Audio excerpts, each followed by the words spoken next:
وہ ایک کنزہن بچہ تھا، روز سکول آتا لیکن اسے کبھی سبق یاد نہیں ہوتا تھا۔ اساتذہ سے روز ڈانٹ ڈپٹ اور مار کھانا اس کا روز کا معمول تھا۔ وہ کلاس میں ہمیشہ دبا دبا رہتا، اسے کسی سے زیادہ بات کرنا پسند نہیں تھا۔ شاید وہ لوگوں سے بات کرنے میں ڈر محسوس کرتا تھا کیونکہ اسے اکثر مذاق کے نشانے پر لیا جاتا تھا۔ یہ روش اس کی برسوں سے چلی آ رہی تھی۔ اب وہ 8ویں کلاس میں جا پہنچا تھا۔ اساتذہ اور والدین کا خیال تھا یہ اب آگے نہیں پڑھ سکے گا۔ ایک دن جب وہ کلاس میں سبق سنانے کے لیے اٹھا تو حسب معمول اسے سبق یاد نہیں تھا اور وہ ڈر اور ندامت سے رونے لگا۔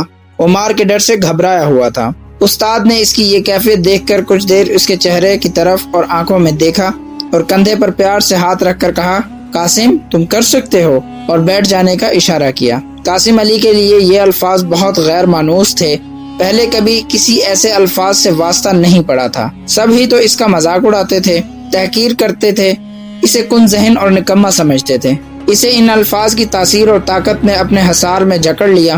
اب وہ خود کو بہت پرسکون اور بدلہ سا محسوس کر رہا تھا۔ پھر اس نے وہیں بیٹھے بیٹھے ایک فیصلہ کیا۔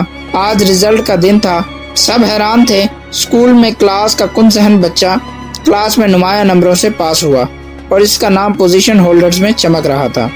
اس کے بعد قاسم علی نے کبھی پیچھے مڑ کر نہیں دیکھا اور وہ کامیاں سمیٹتا گیا۔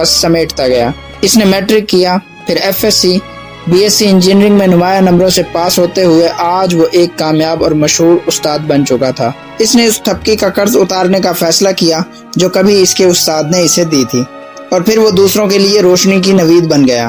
اب وہ لاکھوں نوجوانوں کی زندگی میں انقلاب لا چکا تھا۔ لوگ اس کا نام سن کر ادب سے سر جھکا لیتے ہیں اور اہل علم اس کی بیٹھک کو اپنے لیے اعزاز سمجھتے ہیں۔